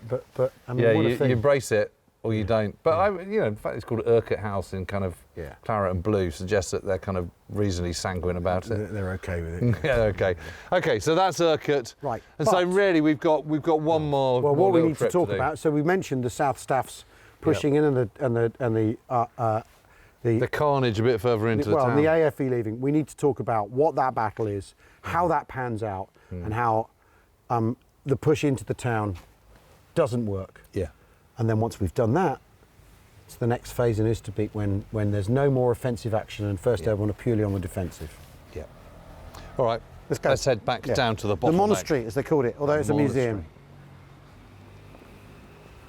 So this is one of the iconic buildings of the Arnhem battlefield, and this is the scene really of the destruction of 1st Parachute Brigade and others. Yeah, exactly. So we're on the higher road, the Utrechtsweg, which runs. Yeah, the Bottleneck is just literally here. Just there. Urquhart's flat is just there. Round the corner. I mean, not quite spitting distance. Yeah. I mean, we'd get saliva near it. Yeah. I'd like to think I could get my hand grenade close. over the brow of the hill. Yeah. And then the hill runs back down, and there's the railway station. And this is the steep escarpment. Really steep escarpment. Flat road down there. German brickworks opposite. Yep. So, as you're pushing up this thing, you are literally you've Germans in front of you. Down that way, you've Germans on your left flank. Well, I know what I'd do if I was the Germans. Just round the kink in that bend, I'd have a few anti-tank guns and tanks and stugs and stuff. You don't need the anti-tank guns. No, because you don't need there's no tanks. No, but they're just very powerful. But so what happens is the South Staffs come up here. These are the guys who originally they're reserve, but also sent off to go and drop zone defence, landing zone. Drop zone defence. But they get here, and they're at about 80% strength. The getting into Arnhem has been trickier than all that, right? It's been a tricky business coming out of the Utrechtsweg. It's been difficult, full of friction. 4 rifle companies really of about 120 people, roughly, but give or take, because they've been fighting their way to here. And they now push up the hill, while down there is the 1 power attack that's also gone in conjunction accidentally with a 3 power attack with 11 power waiting back there. And the thing about this is it's not very far around the corner to this building that they all call the Monastery. It is actually a museum, but they all call it the Monastery in the accounts. And the thing is, from here it's no walk at all, but to get to that building they lose half their strength fighting their way up the hill, right? It's all bad from here on in. And so, again, what's happening here is you're just being horribly canalised, aren't you? You're the meat and the sandwich. You know, the German brickworks over there. You can't do anything about that, right? And they're spitting cannons across the river. And they're calling in a bit of fire as a counter battery fire from Oosterbeek, what they can. But you know, 1st Airborne doesn't have any real heavy metal for dealing with a thing like that.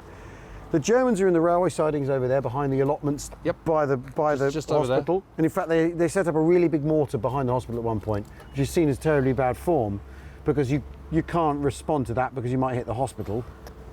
Though there are plenty of parachutists throwing grenades out of hospital windows and machine gunning. There's quite a lot of disagreement about who behaves worse in the hospital. Germans bursting in and machine gunning the corridors and all this sort of stuff. But the South Staffs go up the hill, and I think we should go up to the Monastery, the museum, and have a look at what happens to the South Staffs there. And one of the big problems is, in terms of the anti-tank effort, is you know as well as I do, in Normandy how you deal with German armour is you entice it out and then you trap it in your anti-tank web, in your net of 6-pounders and 17-pounders. And if things are really bad, you use your Piats. If things have gone a bit pear-shaped, you use your Piat, your man-portable anti-tank weapon, that's only really any good at sort of 50 yards and under, right? 1st Airborne are not doing that. They can't do that. They can't entice the Panzers down onto the 6-pounders. There are a couple of 6-pounders all the way back there. There's a 17-pounder back at Den Brink, but they can't entice the... There's the railway. Yeah, exactly. There's the railway. There's the railway. There is no room for manoeuvre. No, you can't flank round that. Anyway, so we'll walk up, we'll go around the corner, we'll get to the Monastery, the museum, we'll talk about that, Right, so this is the museum. Yes, they call it the Monastery. Yeah, They call it the well, Monastery. because it's got that kind of slightly, faintly kind of ecclesiastical look to it, hasn't it? And this is as far as the South Staffs get. Down there is the end of the embankment. Just there is the beginning of the buildings that eventually line up opposite the railway station. Yes. The town. There's the town. There it is. So the South Staffs get up to here. It costs them about half their strength to get up to here. Yeah, there's that very iconic photograph of the South Staffs just on that building just down there, that yellow building. That's right. And there's a hollow behind the museum. Right. That they're basically a couple of hundred of them dig into. Yeah, because it's like dropping down to the the embankment, and the escarpment. And the Germans are sending tanks along here, or self-propelled guns along here, right? Yeah. And it comes down to man with Piat versus Stug, right? And what they're finding, and this is where Major Robert Kane is one of the characters who comes into the story here. Now, of course. Now, Kane's really well known for the stuff he does at Oosterbeek, slightly later, which is how he gets his VC. But we'll come on to that. But he is like wildly in the centre of things here at the Monastery, at the museum. And he realises that with the Piat, what you can do is deter the... you're not necessarily going to knock an armoured vehicle out. You'll stop them, you'll make them think twice. So they're only able to hold the Germans at arm's length. The Germans give up coming in close, right? Because they're being Piated. Yeah. At the same time, you've got... and let's not forget also that those German troops are not particularly good troops. No. They're not particularly well trained. They don't want to be shot at by Piats, thank you very much. Exactly. Well, not when a Stug could sit back there and shell these people out of this building. And that's gradually what happens. So they start their attack up like 6:30 in the morning. They come up. They get to here by about 9. By 11, they've run out of Piat ammunition, right? And it's quite clear that they're really in trouble. And the chaplain, Buchanan, I think his name is, decides we need to get out of here. Yeah. And they make a bolt for it. Among the number here is a guy called Jack Reynolds, and Jack Reynolds is really famous. Jack Reynolds is the photo at Arnhem where he flicks the V. He flicks the V at the German film cameraman as he's being taken away that way. Yes. Prisoner, right? And Reynolds is he's in the mortar platoon, specialised officer, you know what? He's South Staffs. South Staffs, right? And he has a weird morning before he comes up to here. Right. Brilliant. I mean, you know, one of the things I really love about being here is we're talking about all this drama and horror, and it's a town with a jazz band wandering around the streets. Yeah, cool. Looking cool. Yeah, thank God. Exactly. Thank God for peace. Anyway, Mickey Mouse with a big arse. Yes, you can tell it's an arts museum. It's got the obligatory obscene Mickey Mouse. Yeah, everyone has to have one. Yeah, we've got to have an obscene Mickey Mouse at some point. Exactly. But basically, they have to get out of here. Yeah. It's too much. And Kane orders some men into some houses the other side of the road, and then he realises actually all he's done is set them up to be shelled out and smashed up too. And numbers of people getting killed and wounded is mounting rapidly. Yeah. So they get out, and he's scarp, and it's every man for himself rush, right? And Kane goes down the line route, doesn't he? Back. Well, eventually, we'll get to what happened because then something else happens. So basically, the South Staffs bug out of here. Yep. About 200 guys reassemble. They're then ordered by division to go and take Den Brink, to take the high ground at Den Brink. Back where we started, back at the start of talking about the battle in the town. So you're going backwards at this point? You're going backwards, but there's high ground, so maybe secure the high ground. You've got a shoulder against a German incursion coming towards Oosterbeek. Yeah, it's clutching at straws though, isn't it? It is. 11th Parachute Battalion, right, are meant to be on the South Stafford's left shoulder on their left flank. They've been ordered out to go to Den Brink as well. The South Staffs don't know that, right? They don't know that their left flank's been withdrawn. So when they withdraw, they're under massive pressure, and it becomes like Kane talks about like running for his life, right? Yeah. He finds back by the hospital. He finds a very, very deep slit trench. That's an air raid slit trench that the Germans have dug for when Arnhem's bombed. Mm-hmm. He then reassembles. He finds a 17-pounder and he hooks up with 11 Para, who haven't actually got involved yet properly. Right. Although, what then happens at noon-ish, the Germans come over the railway line, back on around the Strat. They come over the railway line with tanks, which of course are Tigers in the descriptions. Yeah, of course they are. Right. They shell the jail. Exactly, they might be. They shell the prison down there, the jail down there, because they think Paderborn and Dresden. Who knows? They shell the jail. They shell the because they think the British are in there, and then these AFVs and a mortar barrage completely overwhelm the 200 South Staffs, the 500-ish 11 Para guys, and that is the end of things in the town. That's it. Yeah, 11 Para essentially ceases to exist as an organised formation.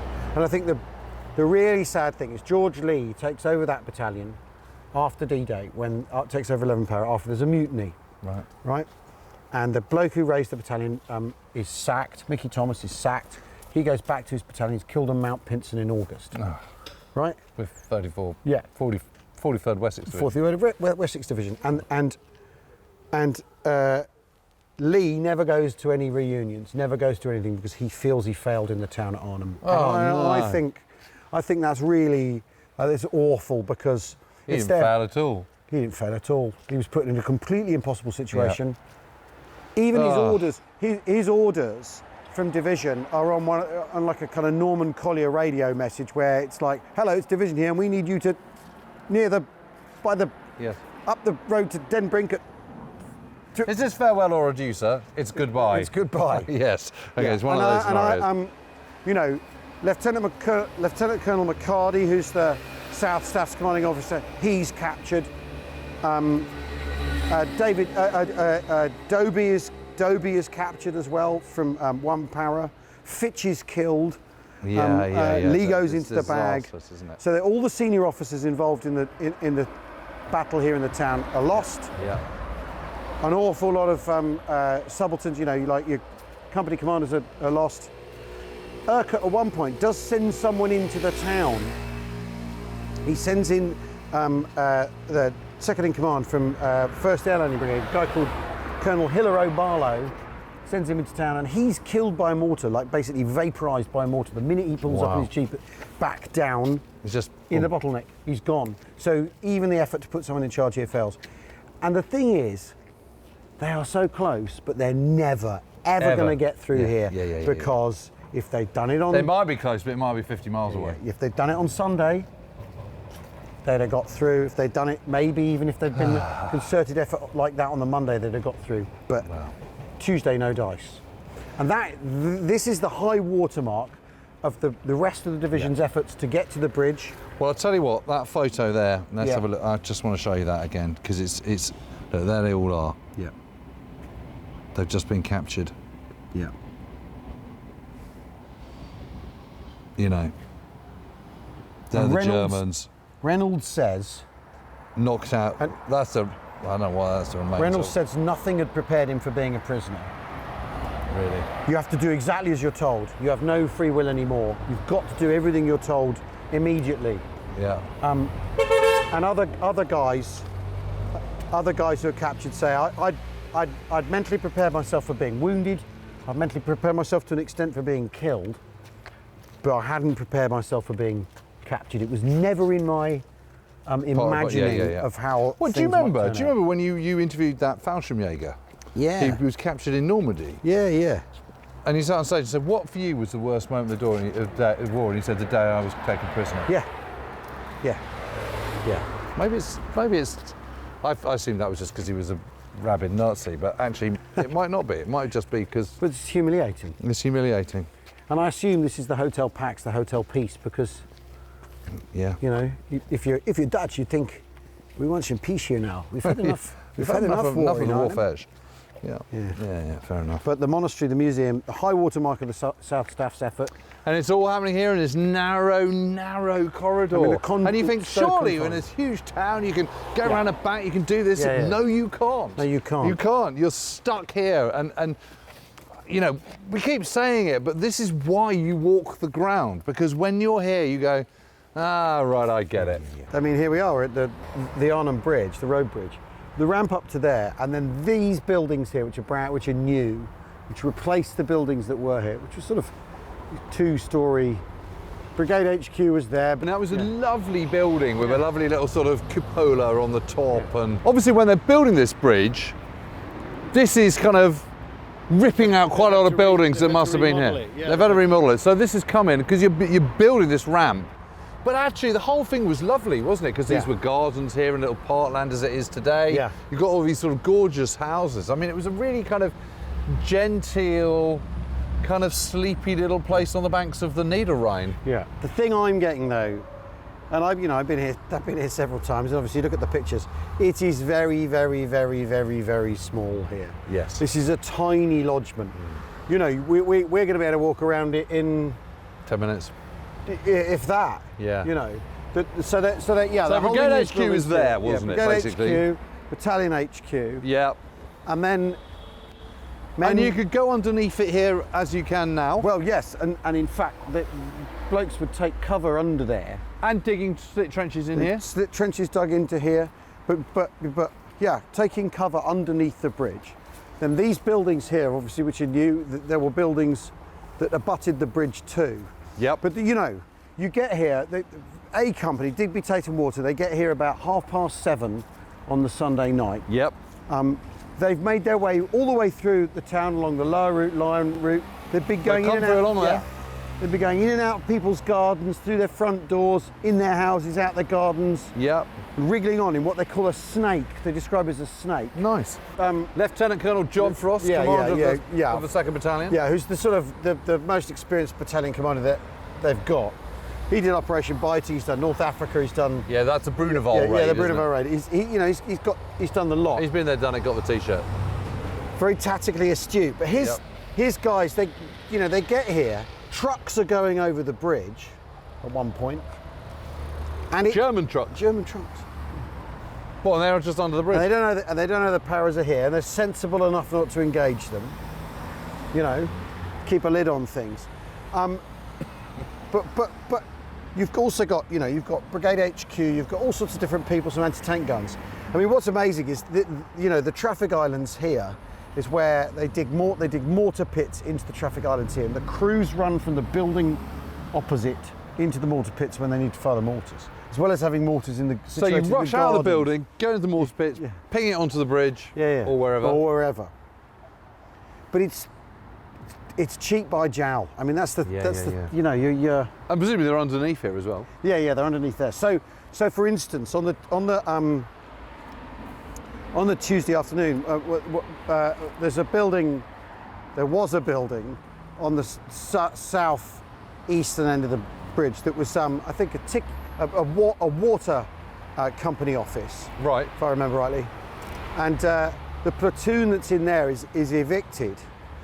Lieutenant McDermott's men are evicted. So Captain Tony Frank, his company commander, goes, "Oh, for God's sake," and rallies the men who are under here. Yeah. And he describes them as looking tired, but not looking downhearted, just sort of like, "All right, we'll get on with it then, sir." And they go back in. Tate Water gives Frank a colossal bollocking for the house having been given up. Frank takes a pit and they deal with some Mark IIIs over here in a building just there. Literally where that kind of metal thing is. We've walked through pretty much the width of the position because they are holding some buildings here. Yes. They're getting reduced down. Yep. On the Monday, there's some of them in here, but they're thrown out. Because the Germans come from that direction. Yeah. And along the edge of the Rhine. Yeah. But round here, this is where the school is. Is where the school is, and I think that this is sort of something worth talking about. Yeah. This is Mackay. Yeah, Captain. So who allocates where who goes? Well, I think who is going where? Is that just? Is it just? Is that organic? Well, or is it's a bit of both. So you know, where do you put the RESC guys? You know, so the infantry people all sticking together. Yeah. You also have a company from 3 Power who's made it through, who Fitch has sort of said, press on lads, and they come down the railway line and get into here. And Victor Dover's company, which is one of Frost's battalion companies, they're held up they're delayed in the town as well. Wow. So there's people missing. Yes. And there's people who've been left behind, and there's, you know, so it's a sort of. So not everyone's got here. Not everyone's got here, but it's a, you know, it's a mishmash. But here is where the school is, which is this sort of white building. Here was the site of the Van Limburg Sturm School, which was held during the battle of the Rhine Bridge by a group of 1st Parachute Squadron Royal Engineers from the evening of Sunday the 17th to midday. Midday on Wednesday. Yeah. Yeah. And the fighting here, they're out on a limb, is the thing.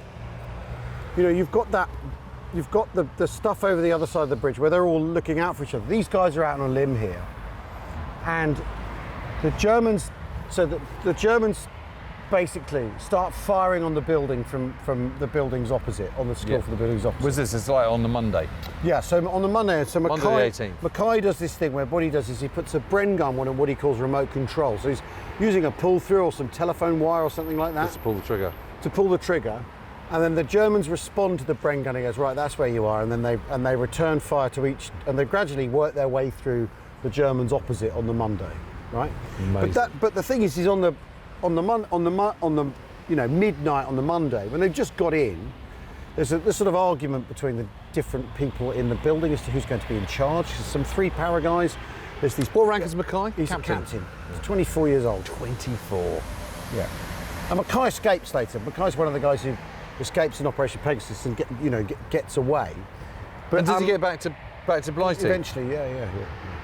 But he has that whole account where basically they at 3 o'clock in the morning on the Tuesday, the Germans hit the building with a mortar or a bazooka or something, and he says, he says it's a bazooka. The diary says it's a mortar, whatever, and he may even have written the diary, but it's an explosion.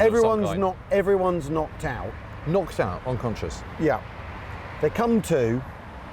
Like literally everyone. Yeah, and the building is surrounded by Germans who are chatting busily. And what time is this? This is at 3 o'clock in the morning. The Germans are like ready to take the building, and like chatting amongst themselves, talking openly because they think there's no one in there. And it's out on a limb. It's not over the other side. So Mackay gets everyone together, and from the windows, because he's already given up on the ground floor. It's too dangerous. They all come to the windows and lob grenades out and gun these people down. So when is it? When does he get the head through the window and he puts the pistol? That's like at midnight, 2 o'clock in the morning on the Monday, where a bloke puts his head through the window and Mackay puts his pistol in his mouth and blows his head off. They're that close. It's like that, and it's bitter hand-to-hand fighting. And Mackay, for the whole thing, has a big piece of shrapnel in his boot, in his toe. Goes to see the medic. Can't get it out. Leaves it in. Carries on. I mean, eventually they have to give up on him. He's one of your great heroes, isn't he? Yeah, he is. The Honour Battle. And he's so funny as well. It's a funny account. I know he's. Is it a memoir? No, it's an account written for the Royal Engineers magazine for the kind of a year and a half later. Wow. And I found it in the New Zealand Royal Engineers magazine as a reprint from like 1957 or something. It's really something. And so there's a moment where these Mark IIIs come in, because the Germans on Tuesday afternoon, and again all the timings vary in all the accounts. These Mark IIIs come in this way, and they cut off McDermott's building, which is the encounter I was talking about earlier, where Tony Frank then has to go in and get them out of the building. And one of Mackay's men goes, "Sir, there's Churchill's here," like that, right? And Mackay in the account goes, "I then had to give him a very rapid lesson on armoured fighting vehicle identification."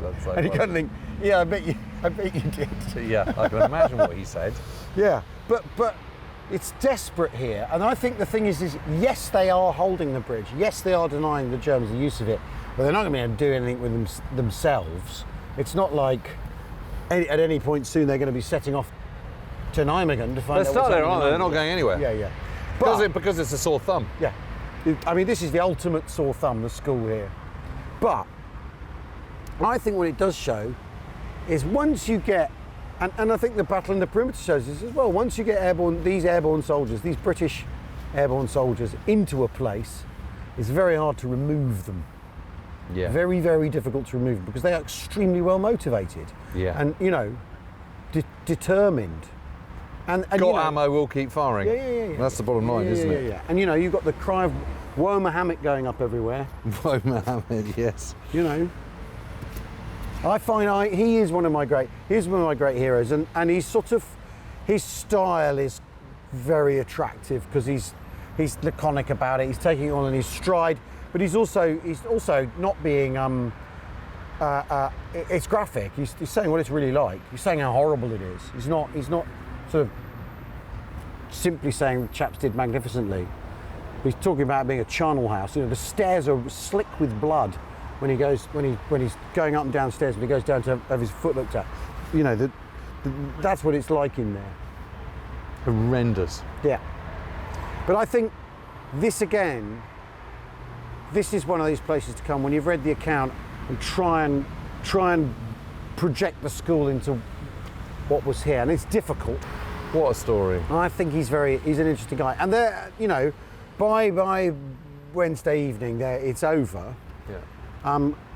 Tony Hibbert, they order every man for himself thing. There's some argument about who said what, and because of course there is, because no one really knows, do they? No. And they're all in pockets then anyway. So and they're not spending the whole time looking at because the thing is Mackay is in radio contact with battalion headquarters for pretty much the whole of the battle. So he's able to speak to the people the other side of the ramp and tell him what's going on. And Frost says to him, "Please hang on indefinitely." Indefinitely. So like at midnight on the Tuesday night, Mackay's saying, "We can't do another day like today. That's impossible." And Frost says, "I'm sure you're doing your best, and please do hang on, old boy." Isn't that for hunting horns? Yeah. Because what else is Frost going to say? This is the other thing. There's all this self-reinforcing thing where Frost is never ever going to say to anyone, "Second Army aren't coming." No. He can't say that, can he? No. And no, he so can't. Mackay isn't going to say that to his lads. No one can ever say that. No one can ever go. So even when Tiger tanks are turning up, they're going, 30 Corps here, lads. And obviously they're not. But I think that's one of the most interesting things about the mental strain if you're the officers, is you've got to lie the whole time to keep up appearances and keep up that whole thing. You've got to say, of course we're going to be rescued. Yeah. Because otherwise, what's the point? Captain Killick goes out on a patrol west, and he's like a military policeman, I think. He's from the security section. And he takes 8 guys and they go west to try and find out what's happening with the brigade. And they get sort of 3-4 streets over that way. They know they can't go along the embankment, the Rheinkader. They can't do that because they'll be fired on from the southern bank. So they sort of wriggle through a few streets, and then they go, actually, you know what? There's no one coming, and there's enough of a German presence between them and we're not going to be able to get anywhere. So they turn around and come back. So they all know they're isolated here. By Monday, they know they're on their own here. Tuesday morning, they do make contact with 30 Corps, someone in 30 Corps who says, "We're just about to put in a river assault, don't worry, we're on our way." And obviously, what do you do if you're John Frost? You go, "Jolly good, thank you, we look forward to seeing you, old boy." You don't go, "You're never fucking coming." Yeah, you bunch of idiots. Bastards. Yeah. Anyway, Mackay, he's a hell of a lad, isn't he? I like him. I like the tone, but it's that strain. I can't imagine what it would have been like. Thing is, Al, this is the bridge of John Frost and the Paras. Yeah, yeah. But it's also the bridge of one SS officer's grab for glory, isn't it? Yeah, it is, absolutely. You know, and when you're thinking about the battle for Arnhem, obviously the bridge is the first thing that comes into most people's mind, and it's kind of this view. Well, and strewn with armoured, armoured cars, smashed up vehicles and lorries and stuff. And this is all Victor Graebner, is it? SS Sturmbannführer. Yeah, exactly. Well, he's sent to Nijmegen. Because he's commander of the reconnaissance, the 10th SS reconnaissance, Hunsberg, and he goes to Nijmegen, gets there, finds out, oh, this is all right. Then hears that this is been grabbed by the British, so turns around and comes back again. So he's kind of sort of a bit betwixt and between, you know. That's right. 10th SS in those first couple of days, they don't know where to be. Well, they're completely off balance. Not least because they're supposed to be going to Berlin. Yeah. You know, half the divisional kit is on wagons at Arnhem railway station waiting to go out. The thing is, though, I mean, there's no one really knows what his intention was. It seems why he was putting in this attack, even if he knew it was an attack. There has been an attack at 4 o'clock in the morning. There is an effort from here, from the east, to dislodge the men at the bridge, and gets himself killed as a consequence. Yes. So it's a story with a happy ending. I mean, the thing is, but they come over. 22 vehicles come over. Okay, so what do? They're coming for them because Nijmegen's basically that way. Keep going down this road. You come to the Nijmegen road bridge. Yeah, that's right. Yeah. So they come over the bridge, and at first they're spotted coming at about 9:30 by spotters on the highest points in the. This is on the 18th, Monday the 18th. On Monday the 18th. Yeah. And the initial thought here at the bridge is that it's some Second Army. 30 Corps have arrived. They're here.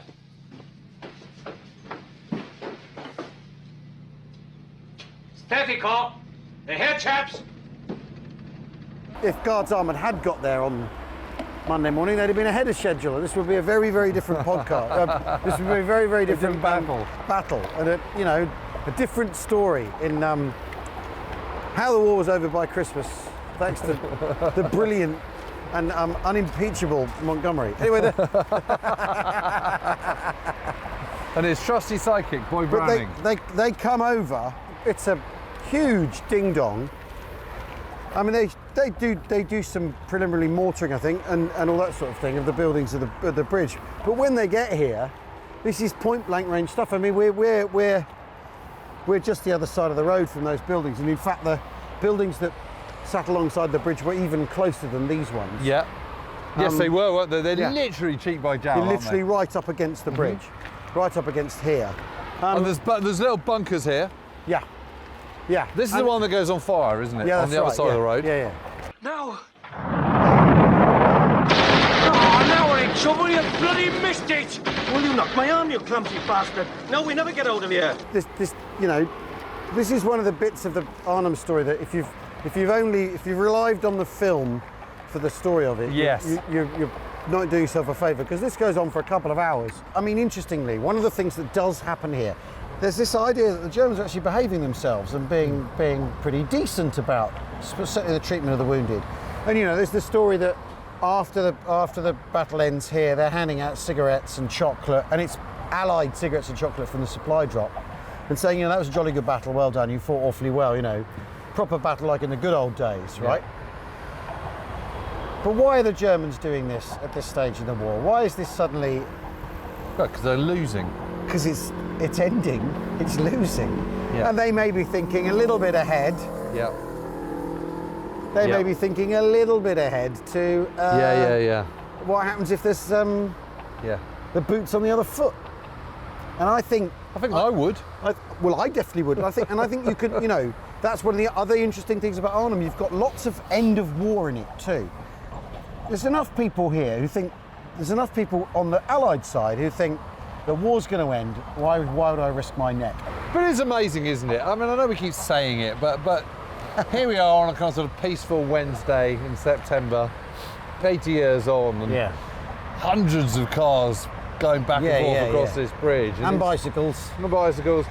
And yet, this is one where you can picture them. Oh, completely. You can see that half the inferno. The inferno and smoke rising out of out from the the sky, out from the town, and the sounds of distant small arms and booms, and the wreckage here, and the smell of burnt rubber and fuel and death and so on. I mean, it's not hard to evoke those pictures, is it? No, it isn't. You can picture the pyrotechnic fires here. You can picture it being daylight at midnight because everything's on fire. I'll tell you the other thing I've picked up is how much the bridge wobbles. It's a wobbly bridge, isn't it? So imagine how much it wobbled when things were being blown up and destroyed on here. Yeah. It is amazing, isn't it? It's amazing.